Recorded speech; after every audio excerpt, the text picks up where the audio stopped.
আজিৰ পৰা যেতিয়া 2.5 বছৰ আগতে অসমত ইলেকশ্যন হৈছিলে তেতিয়া মই অসমৰ ৰাইজক কৈছিলো যে যদি বিজেপি চৰকাৰ আহে আমি 1 লাখ লৰা ছোৱালীক চৰকাৰী চাকৰি দিম কোনেও মোক বিশ্বাস কৰা নাছিলে যে 1 লাখ চাকৰি কৰ পৰা হ'ব আজি আপোনালোকে দেখিলে যে চাওতে চাওতে আমি 1 লাখ চৰকাৰী চাকৰি দি শেষ কৰিলো এতিয়া আমি কি সিদ্ধান্ত লৈছো যে 1 লাখ চাকৰি আগত দিলো এতিয়া আমি নতুনকৈ আৰু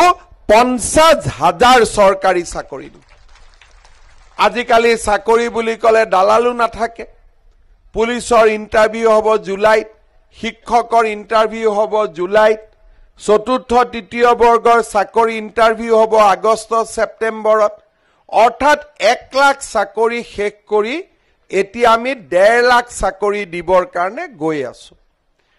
আমি যেতিয়া অৰুণোদয় আৰম্ভ কৰিছিলো জুৱা ইলেকশ্যনৰ আগত তেতিয়া কংগ্ৰেছৰ মানুহবিলাকে কি কৈছিল যে এইবিলাক ফাঁকি অৰুণোদয় ইলেকশ্যনৰ পিছত অৰুণোদয় বন্ধ হৈ যাব অৰুণোদয়টো বন্ধ নহল 830 টকাৰ অৰুণোদয় 1250 টকা হল আৰু এতিয়া যতে যাও মোক আইমাতৃ সকলে খুদে যে মামা দাদা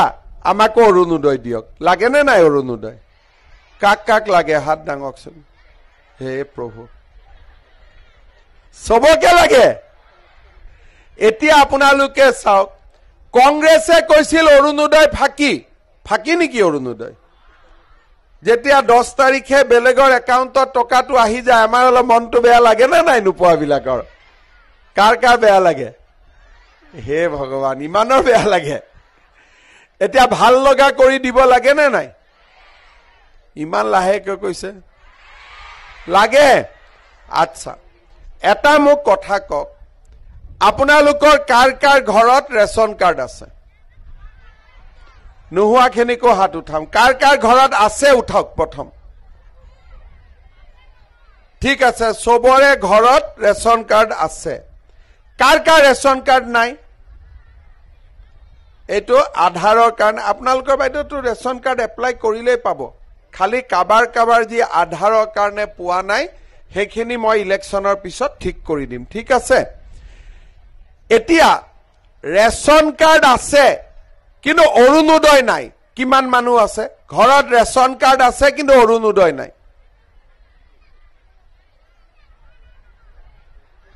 ঠিক আছে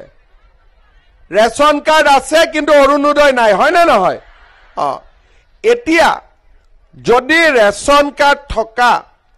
প্ৰত্যেকটো পৰিয়ালক মই একোটাকৈ অৰুণোদয় দিও আপোনালোকে ভাল পাব নে বেয়া পাব কিমান ভাল পাব পিঠা তিঠা খুৱাব খুৱাব বাইদেউ কৈছে কিন্তু খুৱাম বুলি তো আজি আপোনালোকে লিখি লওক যে যাৰ যাৰ ঘৰত ৰেচন কাৰ্ড আছে তেওঁলোকে এটা এটা অৰুণোদয় পাব হ'ব এতিয়া ৰেচন কাৰ্ড থাকিলে অৰুণোদয় আপোনালোকে মাহৰ 10 তাৰিখে পাই যাব এইটো এটা নতুন কাম আমি এইবাৰ অসমৰ মানুহৰ কাৰণে কৰিব খুজিছো এতিয়া আপোনালোকে মোক কওক মই যেতিয়া কলো যে বাইদেউ সকলক লাখপতি বাইদেউ বনাম কংগ্ৰেছ বিলাকে তো হাঁহে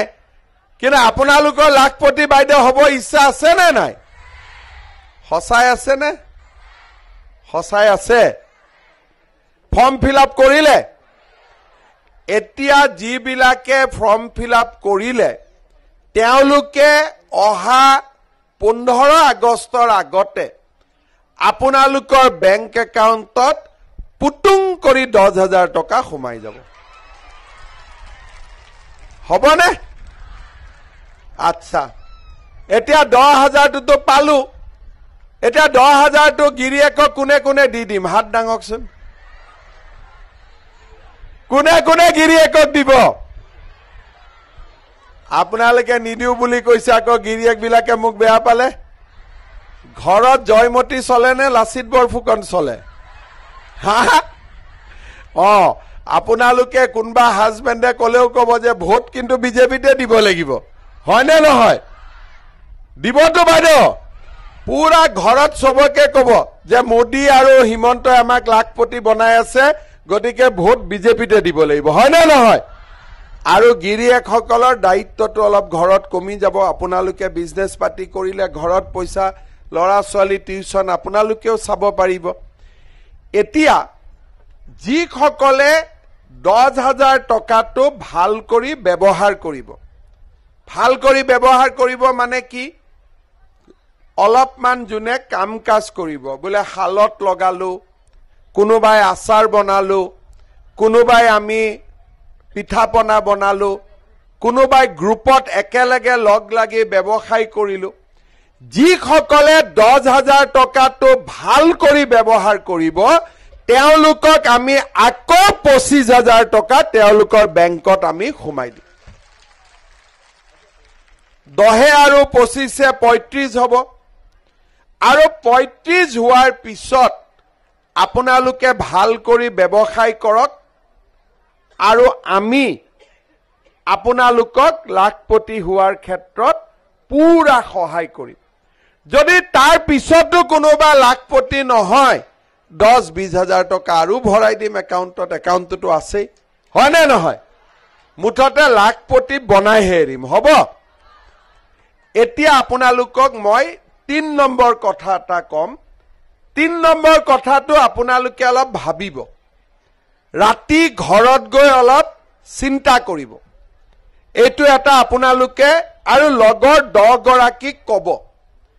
আজি আপোনালোকে চাওক, আমাৰ সকলো ঘৰতে এজন উপাৰ্জন কৰা ব্যক্তি থাকে, থাকেনে নাই? কোনোবা দাদা হ'ব পাৰে, দেউতা হ'ব পাৰে। এতিয়া এই উপাৰ্জন কৰা ব্যক্তিজন ভগৱানে নকৰক কিবা কাৰণত যদি মৃত্যুমুখত পৰে, ঘৰখনত অন্ধকাৰ নামি আহেনে নাই? এতিয়া যিবিলাক মানুহে অলপমান ইন্সুৰেন্স কৰি থয়, তেওঁলোকে ইন্সুৰেন্সৰ পৰা নমিনীজনে টকা পইচা পায়, অলপমান বিপদত সাৰথি হয়। কিন্তু যাৰ ঘৰত ইন্সুৰেন্স নাই, মুৰব্বী মানুহজন ঢুকুৱাৰ পিছত ঘৰখনত অন্ধকাৰ নামি আহে। সেইকাৰণে এইবাৰ আমি কি সিদ্ধান্ত লৈছো যে যাৰ যাৰ ঘৰত ৰেচন কাৰ্ড আছে, সেই পৰিয়ালৰ মুৰব্বী মানুহজনক আমি চৰকাৰে প্ৰিমিয়াম দি এটা বিনামূলীয়া আপোনালোকক ইন্সুৰেন্স কৰাই দিম। আৰু মানুহজন যদি ঢুকাই, এক্সিডেণ্ট হয়, ভগৱানে নকৰক, আপোনালোকে ইন্সুৰেন্সখন লৈ গৈ ইন্সুৰেন্স কোম্পানীৰ পৰা আপোনালোকে বীমাৰ টকা পাব পাৰিব। আজি আপোনালোকে চিন্তা কৰক যে এই বিজেপি চৰকাৰখনে আপোনালোকৰ কাৰণে কি চিন্তা কৰা নাই। ৰেচন কাৰ্ড হলে 5 কেজি চাউল পালো, ৰেচন কাৰ্ড হলে আয়ুষ্মান ভাৰতৰ কাৰ্ড পালো, 5 লাখ টকালৈকে বিনামূলীয়া চিকিৎসা, ৰেচন কাৰ্ড হলেই উজ্জ্বলা গেছ পালো, আৰু এতিয়া ৰেচন কাৰ্ড হলেই অৰুণোদয় পাম, আৰু ৰেচন কাৰ্ড হলেই আমি বিনামূলীয়া ইন্সুৰেন্স পাম। আপোনালোকে চিন্তা কৰক, নৰেন্দ্ৰ মোদীয়ে আমাৰ কাৰণে কিমান কাম কৰি আছে। এখন ৰেচন কাৰ্ড, তাৰ প্ৰথম লৰাটো হল 5 কেজি চাউল, দ্বিতীয়টো হল উজ্জ্বলা গেছ, তৃতীয়টো হল আয়ুষ্মান ভাৰতৰ কাৰ্ড, চতুৰ্থতে হল অৰুণোদয় ছোৱালী, আৰু পঞ্চমত হল ইন্সুৰেন্স 5টা। তাৰমানে এখন ৰেচন কাৰ্ডৰ বেটা বেটি কিমান হল? 5টা হল নে? সেইবুলি ঘৰত 5টা বেটা বেটি নকৰিব, 2টাই ভাল আছে। যাৰ হৈ গল আৰু হ'ব। এতিয়া আপোনালোকে চিন্তা কৰক যে আমাৰ ঘৰবিলাকত ল'ৰা আছে, ছোৱালী আছে, মেট্ৰিক পাছ কৰিলে আমি ল'ৰা ছোৱালীক কলেজত পঠাব লাগে কিন্তু দেউতাক মাকে ল'ৰাটোকো কেনেকে কলেজত পঠাব ছোৱালীটোকো কেনেকৈ কলেজত পঠাব বহুত খৰচ লাগে সেই কাৰণে এইবাৰ আমি কি চিন্তা কৰিছো যে কলেজত ল'ৰাজনক দেউতাক মাকে পঢ়াব আৰু ছোৱালীটোক মামাই পঢ়াব